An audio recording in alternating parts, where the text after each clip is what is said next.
الحمد لله رب العالمين وبه نستعين والصلاة والسلام على رسوله الكريم أما بعد أعوذ بالله من الشيطان الرجيم بسم الله الرحمن الرحيم لقد خلقنا الإنسان في أحسن تقويم وقال تعالى وَلَقَدْ كَرَّمْنَا بَنِي آدَمَ وَحَمَلْنَاهُمْ صدق اللہ العظیم۔ بزرگان محترم، اللہ تعالی نے انسان کو جس انداز پر بنایا ہے، اس کی تخلیق کا جو خاکہ ہے وہ اتنا معیاری ہے اور اتنا اعلیٰ ہے کہ پروردگار نے انسان کو زمین کی تمام مخلوقات میں سب سے اشرف قرار دیا ہے، اور فرشتوں کی مقدس جماعت کے سامنے اللہ تعالیٰ نے انسانی وجود کے بنانے سے پہلے یہ بات ظاہر کی۔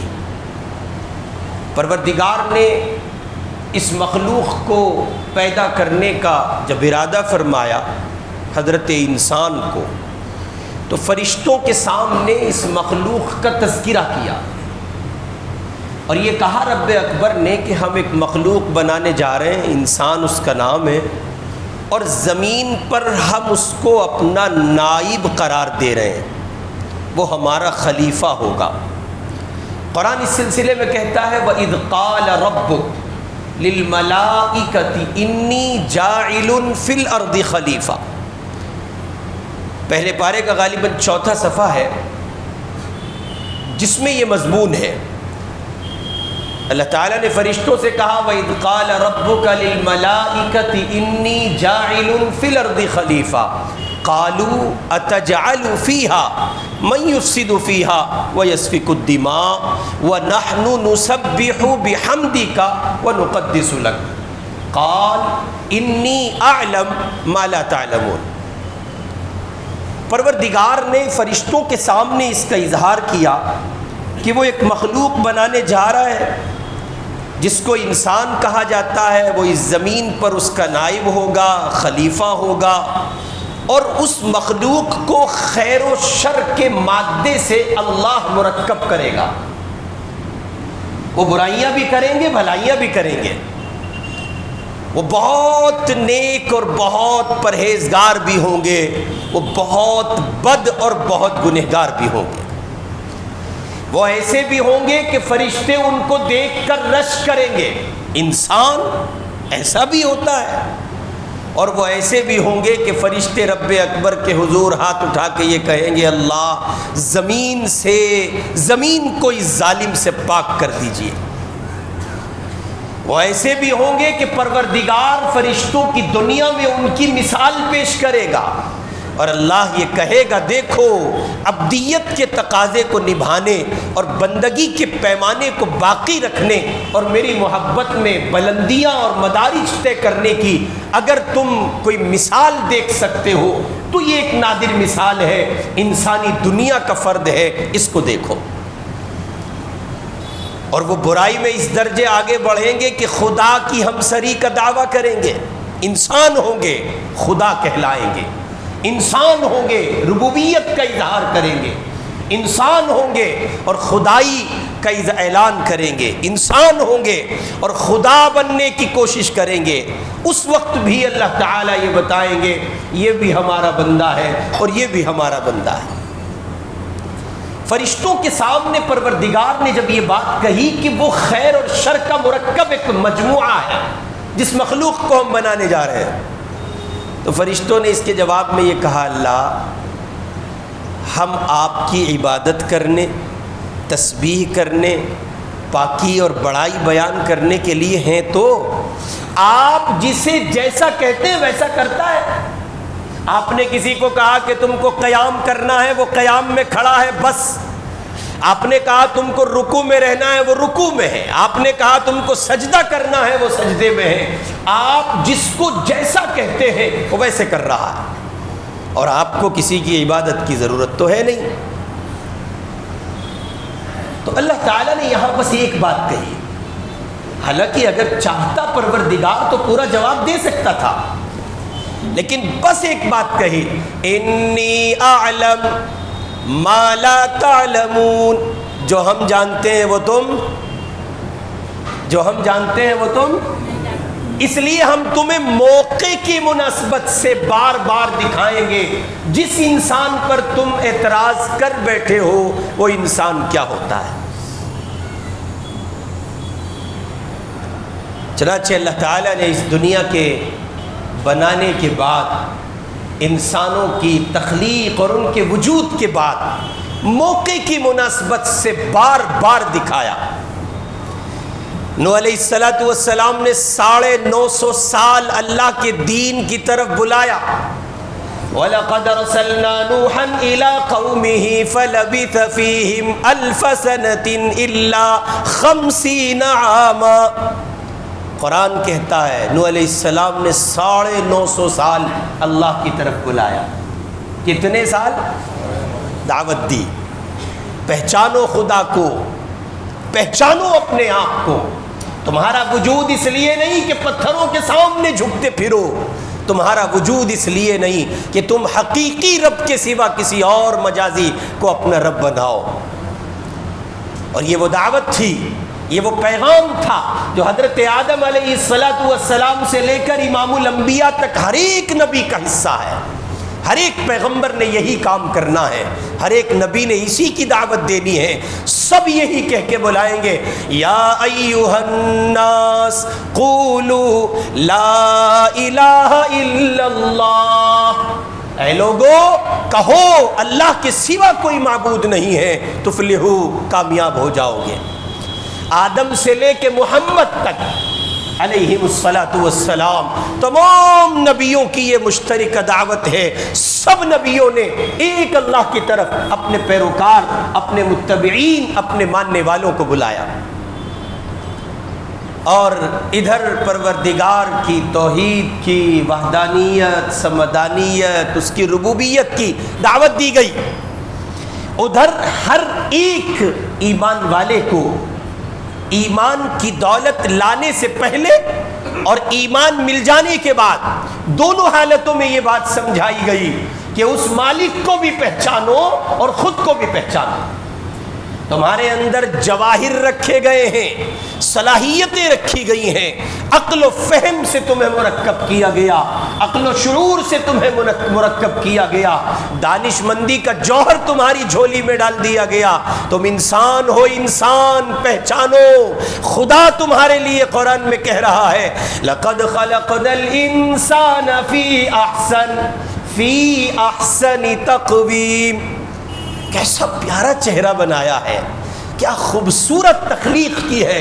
ڈیزائننگ دیکھو، وجود دیکھو، پرسنالٹی دیکھو، حیت دیکھو، جثہ دیکھو، اور بندے کے مکمل وجود کو دیکھو، آنکھیں ٹھنڈی ہوئی جاتی ہیں، وجود کو دیکھ کر طبیعت للچائی اور مچلی جاتی ہے۔ یہ کیسا حسین شاہکار ہے اللہ رب العزت والجلال کی تخلیق کا۔ اسی کو پروردگار نے مرکب کیا ہے، خیر اور شر کا مجموعہ بنایا ہے۔ ایک جگہ قرآن مجید میں اللہ تعالیٰ نے کہا، وَلَقَدْ كَرَّمْنَا بَنِي آدم، یہ جو بنی آدم ہے ان کو پروردگار نے عزت عطا کی ہے۔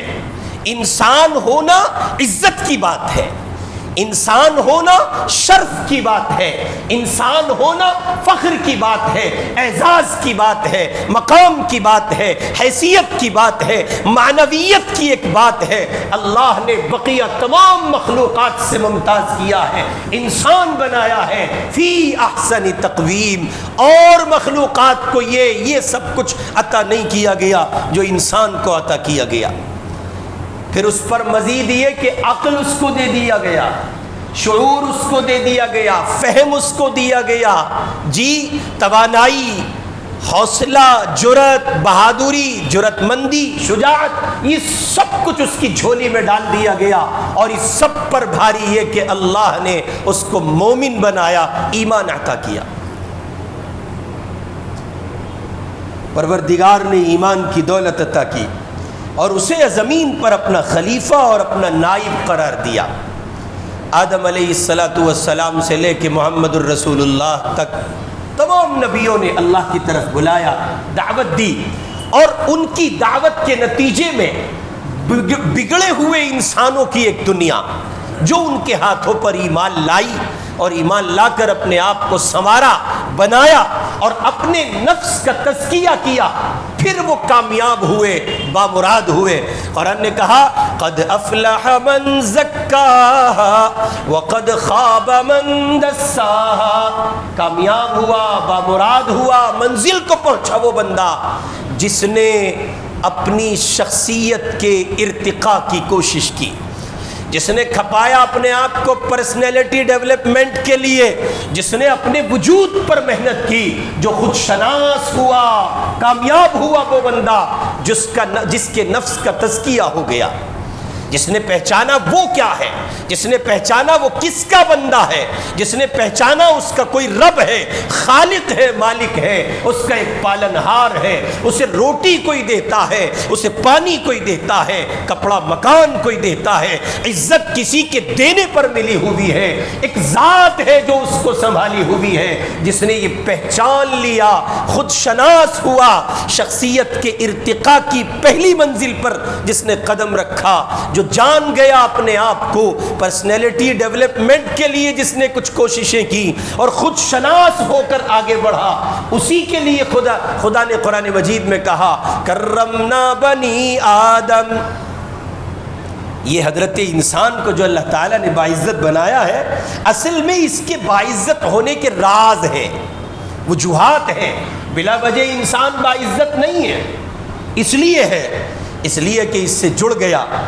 علم آدم الاسماء، قرآن اٹھائیں، علم آدم الاسماء، حضرت آدم علیہ السلام کو جو اللہ تعالی نے علم عطا کیا تھا، اس علم کی بنیاد پر انسان کی فضیلت ہے۔ ایک جگہ قرآن مجید نے کہا علمہ البیان، ایک جگہ کہا علم بالقلم۔ اللہ تعالیٰ نے انسان کو جو ممتاز کیا، اس کے اندر ہزاروں خوبیاں اور صلاحیتیں ایسی رکھی ہیں جو اپنے آپ میں بے پناہ قوتوں کا مالک ہے، اور ایسی صلاحیتیں اس کو عطا کی گئی ہیں کہ اگر انسان اپنے عزم و ارادے سے انہیں پروان چڑھائے اور اپنی خوابیدہ صلاحیتوں کو نکھارے تو وہ کامیاب ہو جاتا ہے۔ کیسا ہو جاتا ہے؟ ایسا بامراد و بامعنی ہوتا ہے کہ ادھر حضرت ابراہیم خلیل اللہ کو آگ میں ڈالا جا رہا ہے، ادھر فرشتوں کو بھیج رہا ہے رب اکبر، جاؤ ہمارے خلیل سے پوچھو، جاؤ ہمارے خلیل سے پوچھو۔ فرشتوں نے کہا تھا نا، اللہ آپ نے ابراہیم کو اپنا خلیل بنایا ہے، اپنا دوست بنایا ہے، ایسا کیا ہے ابراہیم میں؟ دکھائیں گے ہم تمہیں موقع بہ موقع، ہمارے خلیل ہیں وہ، ہمارے دوست ہیں، ہم دکھائیں گے تمہیں۔ سو اللہ تعالیٰ نے دکھایا۔ ادھر نار نمرود میں ابراہیم علیہ السلام کو ڈالا جا رہا ہے، ادھر فرشتوں نے آگے سے کہا حضرت اگر آپ اجازت دیں تو کچھ ہیلپ کر دیں ہم۔ تو حضرت علیہ السلام نے ایسے دیکھا اور فرمایا جس کے لیے ڈالا گیا وہ دیکھ رہا ہے نا، جس کے لیے ڈالا گیا وہ دیکھ رہا ہے نا، کہ جی وہ تو دیکھ رہا ہے، اس کی نظروں سے نہیں بچ سکتے۔ کہ فرمایا پھر یہ بات کافی ہے کہ وہ مجھے دیکھ رہا ہے، جس کے لیے ڈالا جا رہا ہوں بچانے والی ذات بھی اسی کی ہے۔ یا نار کونی بردن وسلاما علی ابراہیم، یہ آگ جو گلزار ہوئی ہے اس کے گلزار کرنے والی ذات کس کی ہے؟ اللہ کی۔ پھر وہ تو پیغمبر ہے، وہ تو نبی ہے، آپ ان نبیوں کے متبعین میں اور بالخصوص امام الانبیاء حضرت محمد الرسول اللہ صلی اللہ علیہ وسلم کے متبعین یعنی آپ کے صحابہ میں اس کی مثالیں دیکھیں، کمال مثالیں ہیں۔ ادھر فرشتوں نے کہا دیکھو پیارے اللہ آپ ایسا انسان بنا رہے زمین پر فساد پھیلائے گا، شر مچائے گا، تباہی مچائے گا، آپس میں لڑے گا، قتل و غارت گیری کرے گا، خوریزی اس کی وجہ سے عام ہوگی، جرائم کی دنیا آباد ہوگی، کیوں کر ایسی مخلوق کو بنانے کی ضرورت پیش آ رہی ہے؟ اللہ نے فرمایا انی اعلم ما لا تعلمون، جو ہم جانتے ہیں وہ تم نہیں جانتے، دیکھتے جاؤ، پریکٹیکل دکھائیں گے تمہیں۔ چنانچہ پریکٹیکل دکھایا گیا۔ مدینہ منورہ میں ایک خاتون ہے، ان سے ایک غلطی ہوئی، ایک گناہ ہوا، اور وہ حضور اکرم صلی اللہ علیہ وسلم کے دربار میں آئیں۔ انہوں نے آ کے کہا یا رسول اللہ مجھے پاک کر دیجئے، مجھ سے گناہ ہوا ہے، زنا سرزد ہو گیا ہے، زنا جیسا بدترین گناہ مجھ سے ہوا۔ حضور علیہ السلام نے فرمایا اللہ کی بندی کیا کہہ رہی ہے؟ کہ جی ہاں میں آپ کی عدالت میں اس لیے آئی ہوں تاکہ آپ مجھے پاک کر دیں۔ یا رسول اللہ مجھ میں دنیا کی سزا بھگتنے کی قوت موجود ہے، میں جہنم کی سزا برداشت نہیں کر سکتی، لہذا اس قصے کو یہیں پاک کیے دینا چاہتی ہوں، مجھے پاک کر دیجیے۔ حضور علیہ السلام کے لیے قرآن نے کہا لَقَدْ جَاءَكُمْ رَسُولٌ مِّنْ أَنفُسِكُمْ عَزِيزٌ عَلَيْهِ مَا عَنِتُّمْ حَرِيصٌ عَلَيْكُمْ بِالْمُؤْمِنِينَ رَءُوفٌ رَحِيمٌ۔ حضور کی صفت بیان کی گئی ہے، آپ امت کے معاملے میں بہت حساس ہیں، برداشت نہیں کر پاتے، بہت برداشت ہی نہیں ہوتا۔ امت کو کوئی تکلیف پہنچے اور امام الانبیاء برداشت کر جائیں، یہ ہو نہیں سکتا۔ آپ رؤوف ہیں، رحیم ہیں، امت کے مسئلے میں بڑے مہربان ہیں، آپ بڑی محبتیں ہیں آپ کے دل میں۔ تو آپ نے اپنے دائیں جانب کو چہرہ انور پھیر لیا، اس عورت نے پھر اصرار کے ساتھ کہا، آپ نے پھر بائیں کو پھیر لیا، اور بالآخر یہ کہ آپ علیہ السلام نے یہ سوچا کہ چونکہ قرآن ابھی اتر رہا ہے اور شریعت آ رہی ہے، جبریل کی آمد جامد کا سلسلہ لگا ہے، یہ عورت پہلے سے اپنے گناہ پر شرمندہ ہے، ممکن ہے اللہ کی طرف سے کچھ راحت ہو جائے، اس لیے آپ نے فرمایا اچھا یہ بتاؤ کچھ امید لگی؟ اس خاتون نے متوجہ ہو کر اپنے وجود کی طرف اور کہا جی یا رسول اللہ ایسے لگتا ہے جیسے کچھ امید ہو، پریگننسی ہو۔ آپ نے فرمایا پھر تمہارے اس وجود کے ساتھ پلنے والے ایک ننھے وجود کو ہم تمہارے جرم کی سزا نہیں دے سکتے۔ اب یہ بظاہر لگ رہا ہے لیکن اصل میں حضور کی رحمت کا فیضان ہے، آپ یہ چاہتے ہیں کوئی فیصلہ ایسا آ جائے کہ یہ سزا سے بچ جائے۔ چنانچہ آپ علیہ السلام نے فرمایا پھر تم جاؤ، جب ڈیلیوری ہو جائے تب آئیے گا۔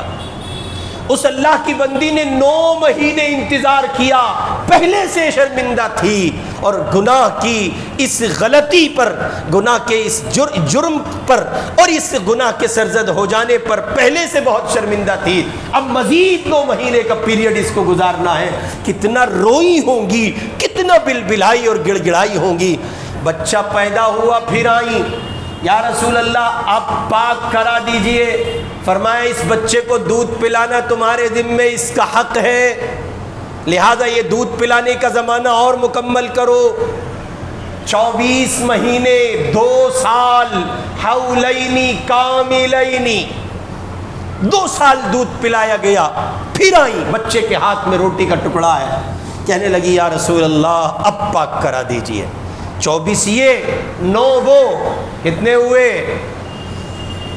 جی 33 مہینوں کی زمانہ شرمندگی کے طویل عرصے کے بعد یہ خاتون اب پھر کھڑی ہے حضور کی چوکھٹ پر۔ سزا دلوائیے، پاک کروائیے، جہنم کی سزا جھیلنا گوارا نہیں ہے، برداشت نہیں کر پاؤں گی، اللہ کی عدالت میں کیسے جاؤں گی؟ گناہ ہوا، غلطی ہوئی، اپنی جگہ ہے۔ اس درمیان کوئی حکم میں چینجنگ نہیں ہوئی۔ ان هو الا وحی یوحی، ان هو الا وحی یوحی، محمد اپنی طرف سے کچھ نہیں کہتے ہیں، جو کچھ کہتے ہیں سب اوپر سے آتا ہے، جو کچھ کہتے ہیں سب اوپر سے آتا ہے۔ محمد الرسول اللہ اپنی جانب سے کچھ نہیں کہتے ہیں، وہ سب اللہ کی طرف سے بھیجا ہوا کہتے ہیں۔ چنانچہ آپ علیہ الصلوۃ والسلام نے فرمایا اب اللہ کا دین نافذ ہو کر رہے گا، اور اس خاتون کو سنسار کر دیا گیا، فوت ہو گئی، تدفین ہو گئی۔ اب مدینے میں باتیں چلتی ہیں۔ ہمارا اور آپ کا مزاج فیصلہ کرنے کا بہت ہے نا، دوسروں کے بارے میں بڑی جلدی فیصلہ کرتے ہیں، کون حرام کھاتا ہے، کون حلال، کون بدکار ہے، کون پرہیزگار، اس کا فیصلہ ہم اپنی ذات سے پہلے دوسروں کے حق میں کر جاتے ہیں۔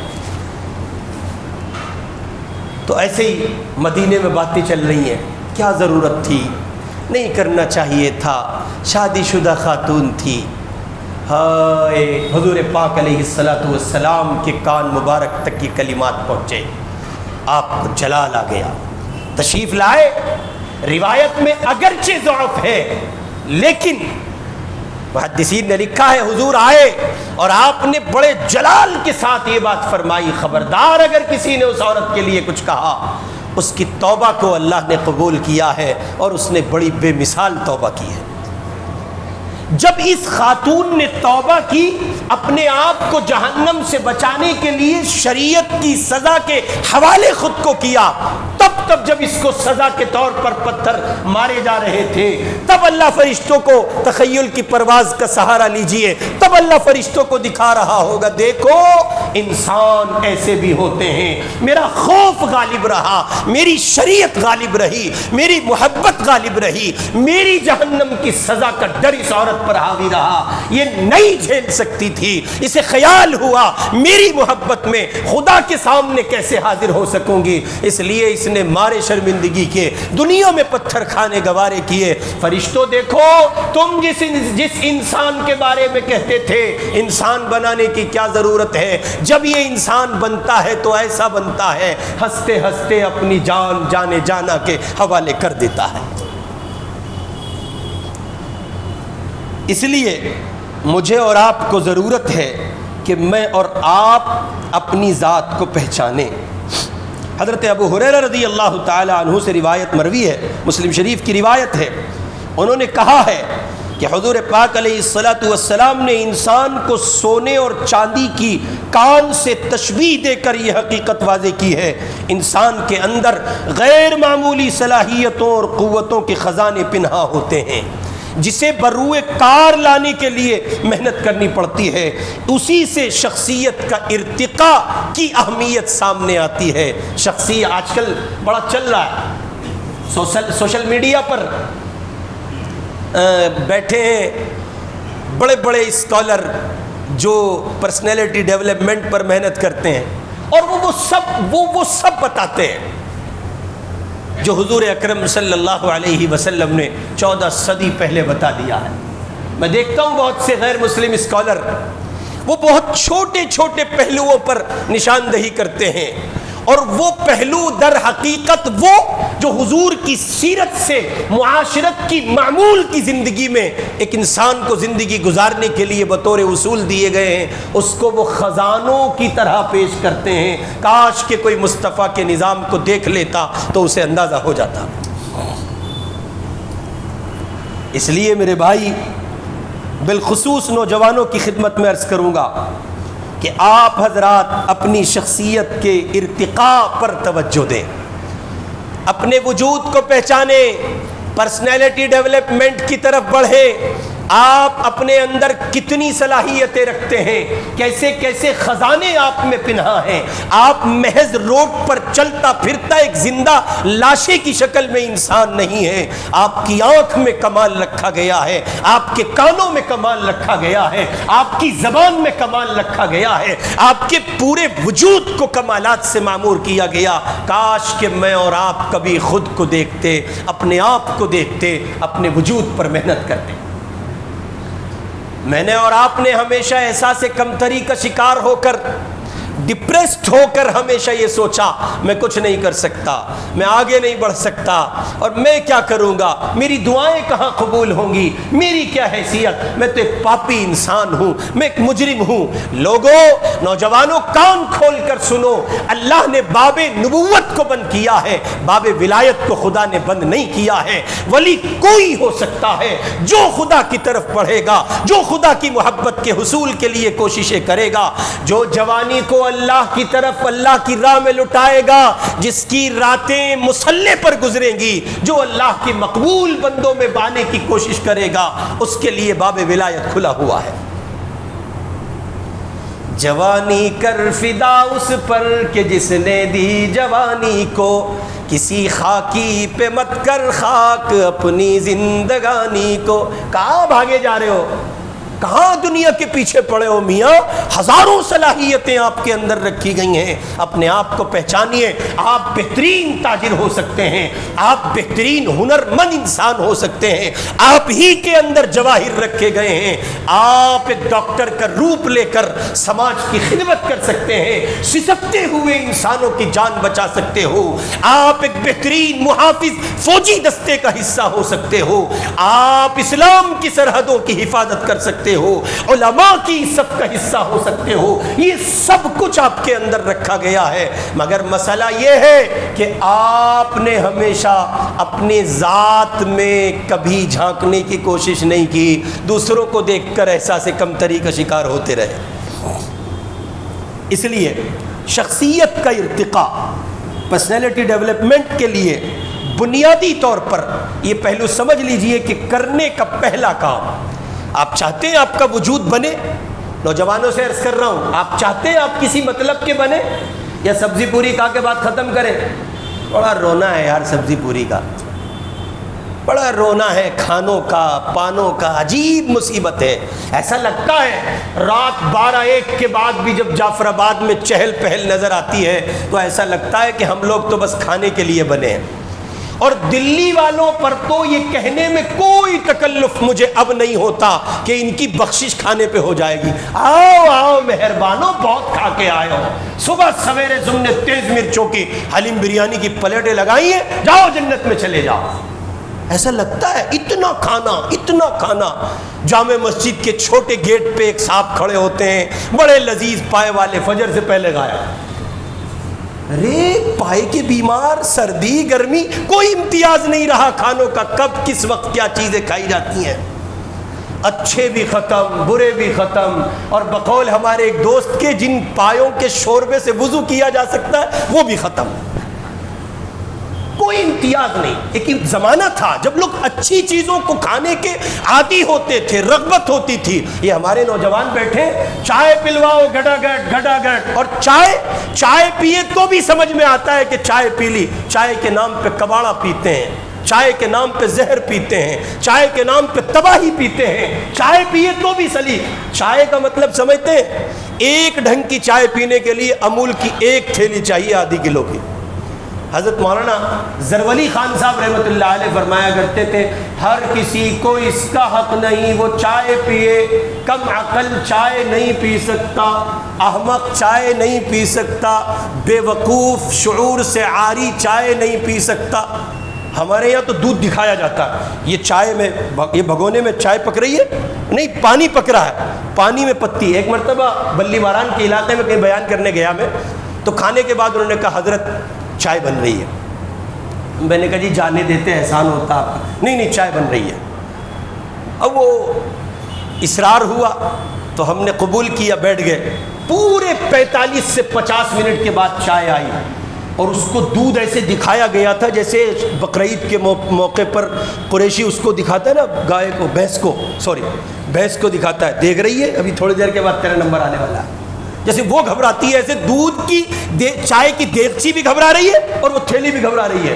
پتی اس میں کوٹ کوٹ کے بھر دی گئی، اور ایسی چائے آئی، اور میٹھا نام کو نہیں، کم از کم میواتیوں کی چائے ہو جاتی جس میں میٹھا ٹھیک ٹھاک ہوتا۔ حضرت جی رحمۃ اللہ علیہ نے میواتی سے پوچھا چائے کیوں پیتے ہو؟ میٹھی لگو، چائے کیوں پیتے ہو؟ ارے کم از کم میٹھے کے لیے چائے پی لیتے، کچھ نہیں ہوتا۔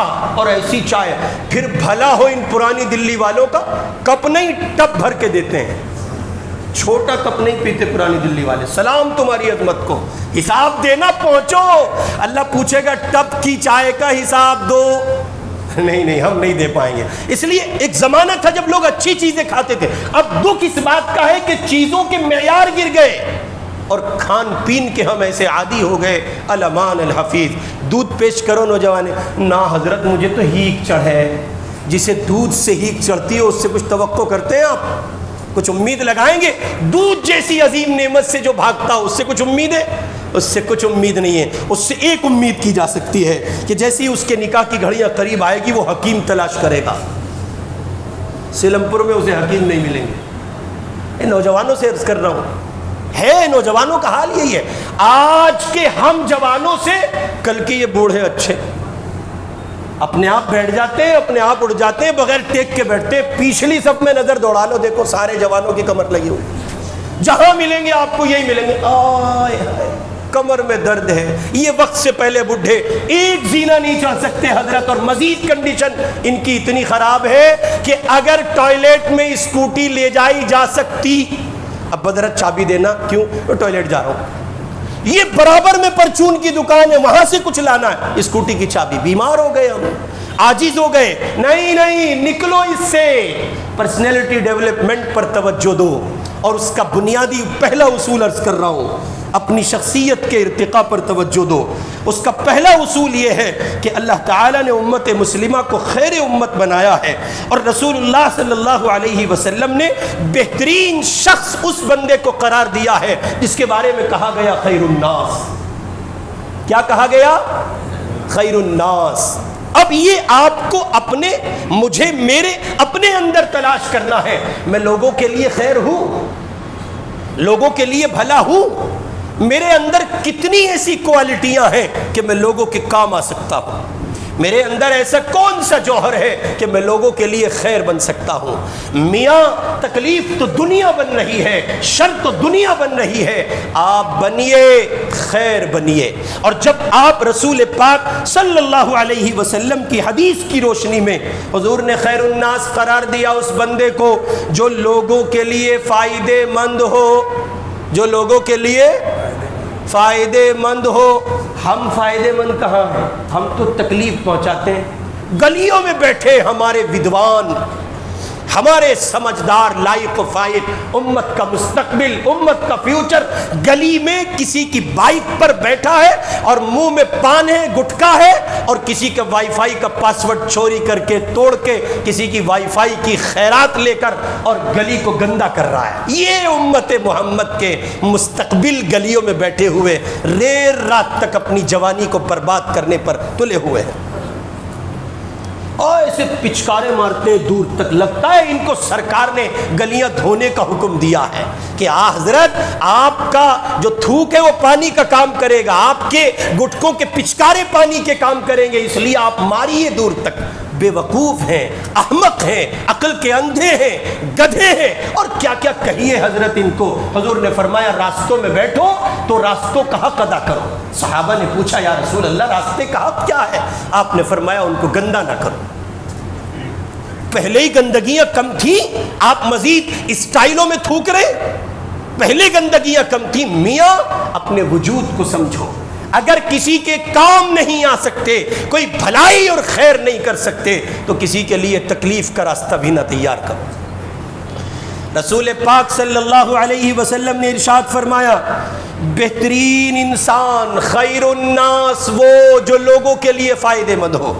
خیر الناس وہ جو لوگوں کے لیے فائدے مند ہو. بس اسی پر اسٹاپ کرتا ہوں. غور کریں, میرے نوجوان دوست بیٹھے ہیں, اگلے ہفتے پھر ملوں گا اسی ٹاپک پر. مجھے بتائیے, اپنی ذات پر غور کر کے دیکھیے, آپ فائدے مند ہیں؟ ایک ہفتہ پورا محاسبہ کیجئے, آپ کس کے لیے کتنا نافع ہیں, اور اس کو اپنے وجود سے لے کر اپنی ذات سے لے کر، اپنے گھر سے لے کر، اور پھر معاشرے کے افراد تک، سماج تک، ملک تک، قوم تک، دنیا تک کے لوگوں کے لیے دیکھیں آپ کس کے لیے کتنے فائدہ مند ہیں۔ اگر آپ ہیں تو آپ کی عظمت کو سلام، اور اگر آپ نہیں تو پھر کوشش کریں فائدہ مند ہو۔ رسول اللہ نے بہترین انسان قرار دیا ہے اس کو جو لوگوں کے لیے فائدہ مند ہو، اور یہیں سے آغاز ہوتا ہے پرسنالٹی ڈیولپمنٹ کا، یہیں سے آغاز ہوتا ہے شخصیت کے ارتقاء کا۔ میں نوجوانوں سے عرض کروں گا کہ آپ کی خدمت میں یہ عنوان ہم نے اس لیے رکھا ہے تاکہ آپ اپنی شخصیت کو پہچانیں۔ اللہ عمل کی توفیق عطا فرمائے۔